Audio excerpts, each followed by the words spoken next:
Bonjour, j'espère que vous allez bien. Alors aujourd'hui, on va continuer à travailler l'investissement en bourse.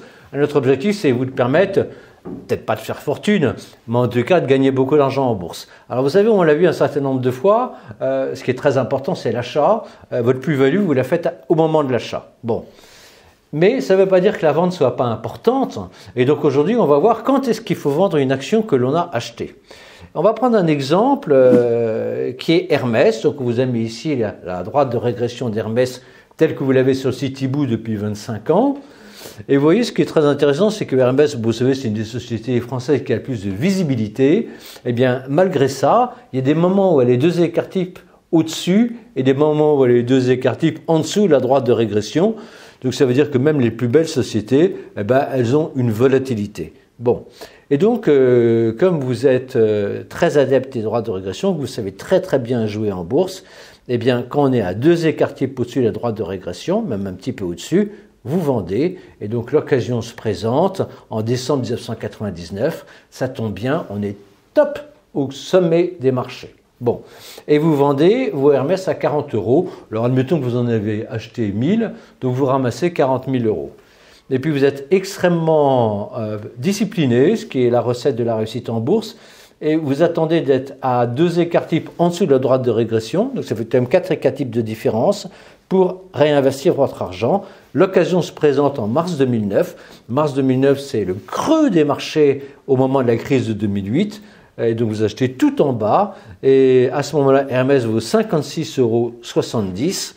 Et donc, avec les 40 000 € que vous aviez récoltés au moment de la vente, vous pouvez acheter 714 Hermès. Bon, vous continuez à être très discipliné, vous attendez à nouveau qu'on aille deux écarts types au-dessus de la droite de régression.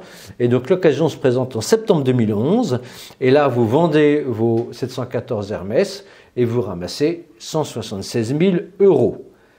Et puis, vous attendez à nouveau que ça baisse, mais là, vous avez le nez creux et vous dites Hermès, maintenant, c'est vraiment très, très à la mode parce que le luxe est à la mode. En plus, ils sont très bien implantés en Asie et l'explosion de la consommation en Chine ne vous a pas échappé. Et donc, vous dites, on va peut-être pas aller à deux écarts types en dessous. Donc, vous vous contentez, et vous avez bien raison, d'un écart type en dessous de la droite de régression. Et donc, vous achetez un des plus bas. On est en octobre 2014. Vous achetez à 226,05 €. Et donc, vous pouvez acheter 781 Hermès. Et donc, vous gardez vos titres. En mars 2021, on est un écart type au-dessus de la droite de régression. On vaut 967 €, on a valu 967 € dans le mois. Et donc, on va essayer de faire un bilan de toutes ces actions. Alors, on résume, vous avez extrêmement bien acheté, extrêmement bien vendu. Et là, vous avez très intelligemment conservé vos titres. Mais je vous rappelle qu'au début, vous aviez 1000 Hermès et que eh bien, maintenant, vous n'en avez plus que 781. Donc, vous en avez 219 de moins. Donc, si vous voulez, vos allers-retours, en fait, vous ont coûté, puisque vous avez moins d'Hermès, et comme Hermès vaut 967 € et que vous en avez 219 de moins qu'à l'origine, vos allers-retours, bien qu'ils aient été idéaux, ça vous a coûté 212 000 €. C'est considérable, hein? Rappelez-vous, votre première vente vous a rapporté 40 000 € en 2000. 20 ans plus tard, vos allers-retours vous ont coûté 212 000 €, alors que vous avez fait au mieux de ce qui était possible de faire au cours des 20 dernières années. Donc ça veut dire que même si vous vendez très très bien vos titres et que vous les rachetez très très bien, eh bien le trading peut vous coûter très cher. Pourquoi? Parce que vous avez un historique de la droite de régression, hein, c'est les données que vous avez sur notre site, qui sur un MES est de 18%. Ça veut dire que la progression de l'action plus le rendement du dividende a rapporté 18% par an aux actionnaires d'Hermès. Et bien que vous ayez une taille de l'écart type de 24%, donc qui est correcte, hein, qui est pas du tout nulle, c'est pas une action qui est sans volatilité, hein, sachant que la bourse elle-même l'Eurostoxx 600 a 29% d'écart type, donc on n'est pas pas beaucoup plus petit. Eh bien, malgré ça, vous voyez, ça a été très pénalisant. Donc la première chose qu'on peut dire, c'est que quand vous avez une très belle société qui a une très belle progression, une très belle croissance, eh bien c'est quasiment jamais intéressant, même si vous êtes l'as du trading, c'est quasiment jamais intéressant de la vendre, il faut quasiment jamais vendre. Voilà. Première chose que l'on peut dire. Alors maintenant, on va regarder une société complètement différente, qui est la Société Générale. On vous a mis ici la droite de régression de la Société Générale sur 25 ans, telle que vous l'avez sur le site Hibou. Et vous voyez que, comme pour Hermès, il y a des moments où on est à 2 écarts types au-dessus, des moments où on est à 2 écarts types en dessous. Bon. Qu'est-ce qu'on peut dire tout de même? C'est que l'historique de la droite de régression est de 4,9%, disons quasiment 5%. Alors c'est pas complètement nul, hein, mais enfin 5% c'est beaucoup moins que les 18% d'Hermès. C'est une petite progression. Donc ça veut dire, si vous voulez, que c'est un secteur difficile.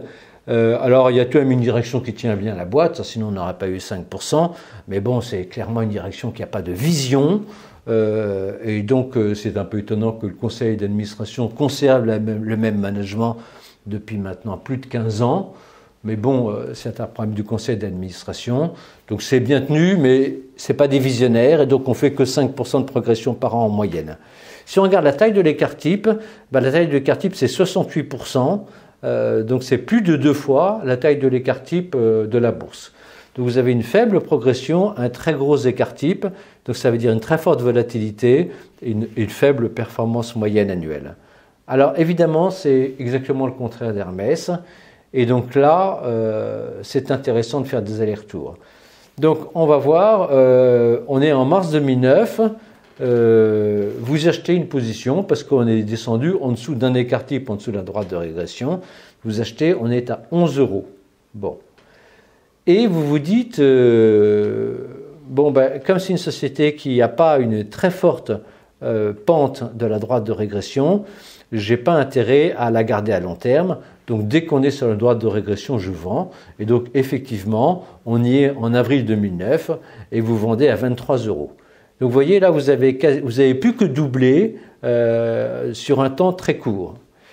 Et puis vous recommencez, en décembre 2011, on est entre 1 et 2 écarts types, vous rachetez le titre, on est à 12 €, et de la même manière, vous vendez dès qu'on est sur la droite de régression, et là, on y est en 2013, on est à 30 €, et donc là, vous faites 3 fois la mise.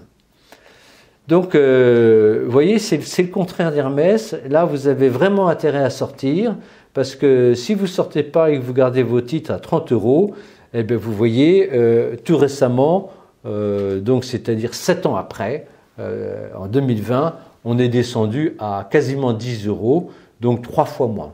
Bon. Donc ça veut dire que sur les sociétés qui ont une faible pente, une faible rentabilité, une faible croissance et une forte volatilité, eh bien vous avez intérêt à faire des allers-retours, et là vous avez intérêt à vendre dès que l'action est au niveau de la droite de régression. Voilà, alors vous voyez, les deux cas sont assez simples parce qu'ils sont extrêmes. Le problème en bourse, si vous voulez, c'est que souvent on a des cas qui sont ni des Hermès, ni des Sociétés Générales, mais qui sont entre les deux. Donc là, on vous en a pris un, c'est Imerys.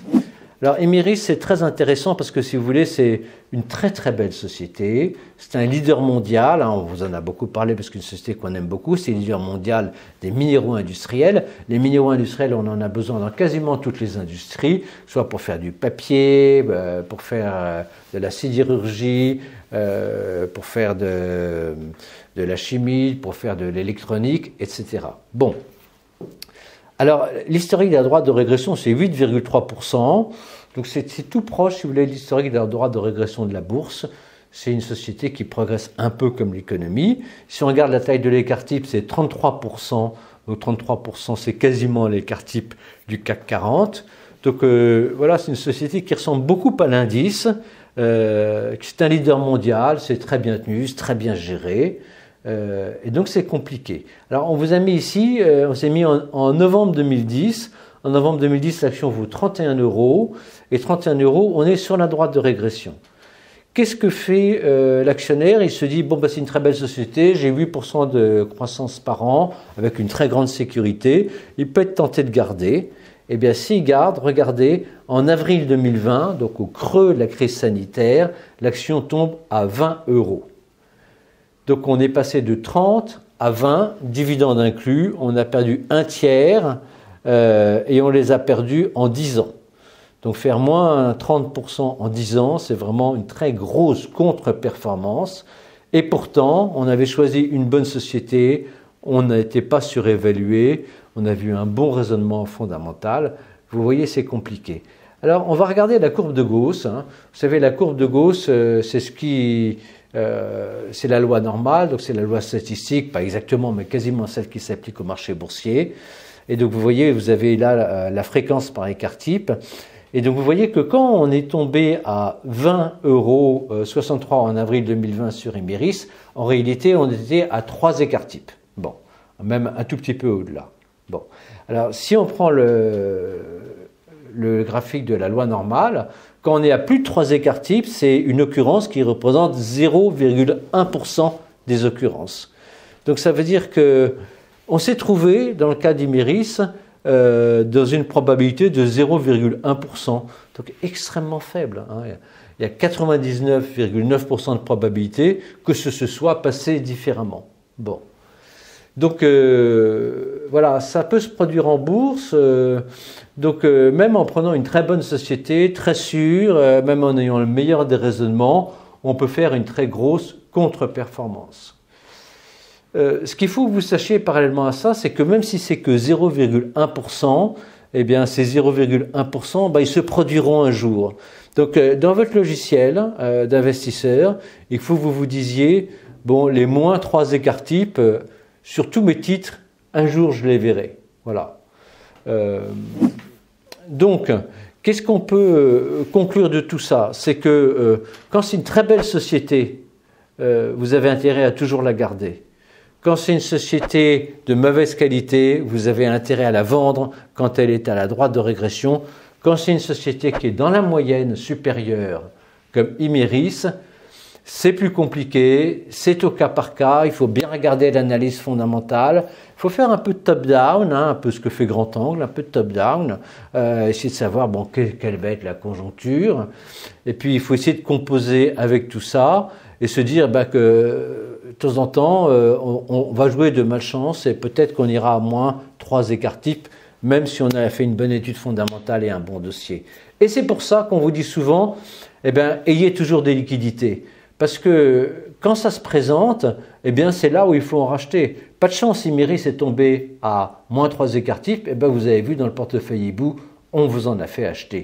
Mais oui, c'est pour ça qu'il faut toujours que vous ayez 20, 25, 30% de liquidité, parce que quand on n'attendait pas ce produit, il faut faire de cette crise une opportunité. Voilà, j'espère que cette vidéo vous a aidé. On va continuer à en faire pour vous aider à devenir un très bon investisseur.